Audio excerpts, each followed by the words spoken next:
Sudah lebih dari 1 tahun, pandemi COVID-19 melanda Indonesia dan dunia.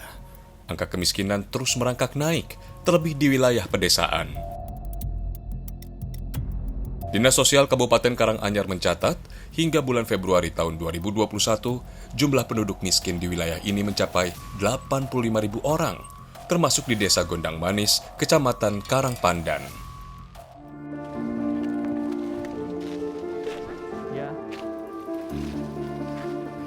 Di Desa Delingan, masyarakatnya hanya bergantung pada tanaman tebu. Nyaris setengah dari lahan kebun yang ada di Desa Delingan dijadikan lahan tebu oleh warga. Tapi faktanya, tidak semua petani memiliki lahan untuk berkebun.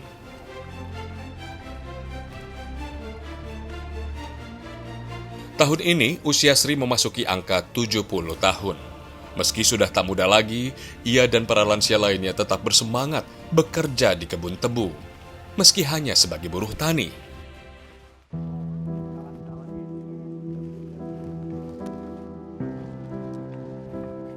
Setiap 6 bulan sekali, ia dan teman-temannya mendapat pekerjaan memanen tebu. Mereka bekerja seharian dengan upah 40-50 ribu rupiah per hari. Jangan dibayangkan bahwa Sri bisa mendapatkan pekerjaan memanen tebu dengan mudah, karena ia harus bersaing dengan buruh tani lainnya. Apalagi panen tebu di Desa Delingan hanya 2 kali dalam setahun. Jika kalah cepat, bisa-bisa Sri sama sekali tidak mendapat penghasilan untuk dibawa pulang. Ibu nggak punya kebun sendiri? Enggak, Satu pun gitu? ada tapi sana mas, tengah karetan sana. Itu nanam apa Ibu? Niki kula sing DKI pohon singkong, tanami Singkong ya. Itu Iya. untuk dijual juga? Ya kalau banyak malah cuma sedikit. Biasanya buat makan ya justru ya? Iya.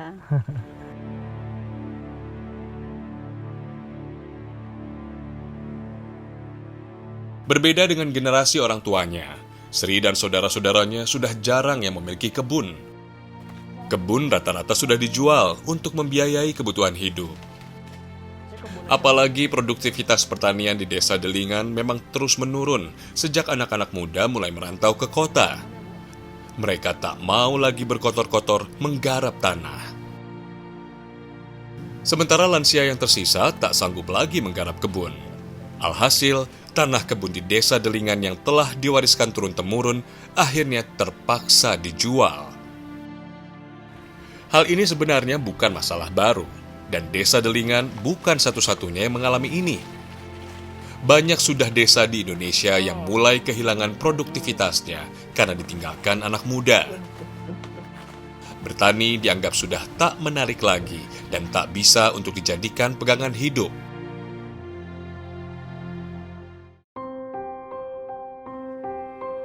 Sebagian dari batang-batang tebu yang tersisa biasanya boleh dibawa pulang oleh para buruh tani. Batang-batang tebu itu nantinya akan diolah menjadi gula.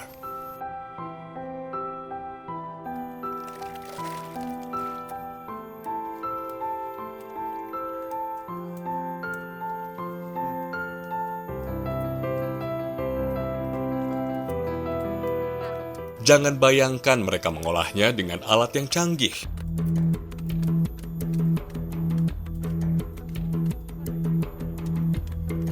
Masyarakat setempat masih mengolah tebu dengan cara yang tradisional. Bahkan butuh waktu hampir seharian untuk mengambil intisari gula dari cairan tebu. Itu pun jumlahnya tidak banyak.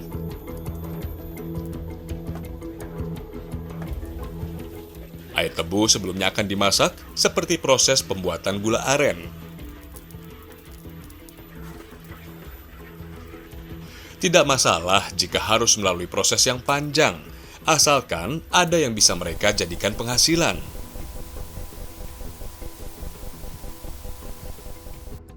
Dari sinilah Sri dan buruh tani yang lain bisa mendapatkan sedikit tambahan uang untuk membeli sembako.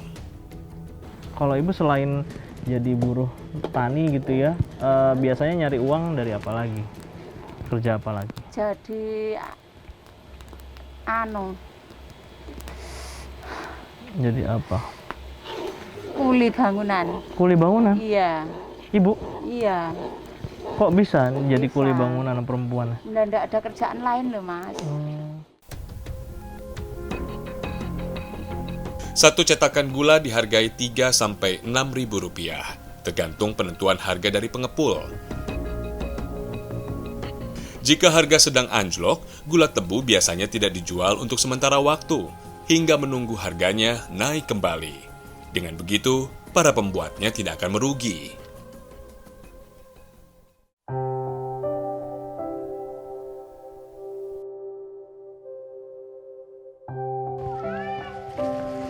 Jadi sekalian ya Bu, daun-daun tebunya bisa buat makan. Berapa Bu? 2? Meski begitu, Sri dan suaminya mencoba untuk tetap bertahan.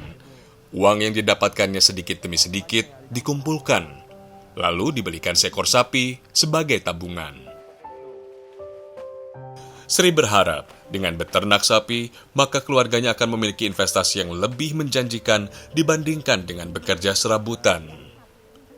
Sayangnya, beternak sapi tidaklah mudah. Untuk membeli 1 ekor sapi saja, Sri dan Kardi harus menabung sampai bertahun-tahun. Nantinya kalau misalnya dijual, uangnya buat apa Pak? Bikin anak-anak, biaya anak-anak sekolah. Oh, buat anak. Berapa anak Bapak? 2. 2 ya. Emang kalau sekarang nih biaya sekolah di sini berapa juta gitu Pak? Ya hasilnya 150. 250 per bulan. Itu SPP belum? Belum ongkos. ongkosnya.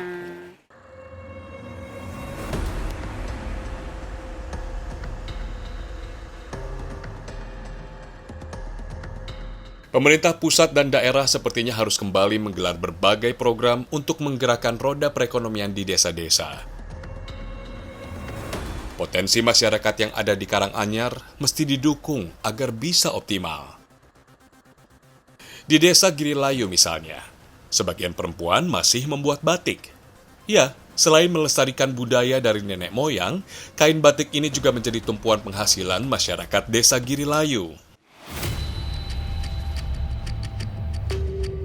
Karni dan ibu-ibu lain sebenarnya hanya buruh tani. Tapi di masa pandemi ini, harga hasil kebun dan tani terus saja anjlok, sementara harga kebutuhan pokok terus merangkak naik. Salah satu cara mereka untuk menambah penghasilan adalah dengan membuat batik.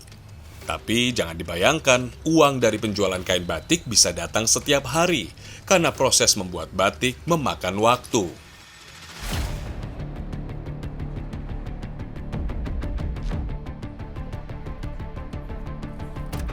Untuk 1 lembar kain berukuran 2,5 kali 1,5 meter saja, 1 orang pembuat batik memerlukan waktu 2-3 pekan. Kain batik yang paling cepat mereka kerjakan rampung dalam waktu sepekan.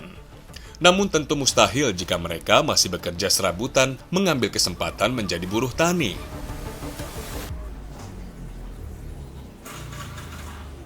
Nanti kalau dapat uang ya nyaur ngoten.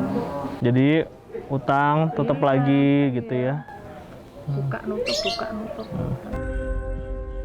Sejak bulan Maret tahun 2020, hanya ada 2 lembar kain batik yang terjual dari seluruh kain batik yang ada di desa ini. Alhasil, pendapatan mereka pun menurun drastis. Sebelum pandemi, setidaknya setiap orang pembuat batik mampu menjual 1 lembar kain batik dalam sebulan. Harganya kisaran 300 sampai 500 ribu rupiah. Saat ini, batik bahkan sudah tidak dapat diandalkan lagi. Apa yang mereka buat saat ini lebih kepada melestarikan budaya dan tradisi saja. Mereka butuh dukungan. Setiap pembuat batik di desa Girilayu menitipkan kain buatannya ke koperasi. Setidaknya saat ini masih tersisa 10-15 kain dari masing-masing pembuat batik yang belum juga laku.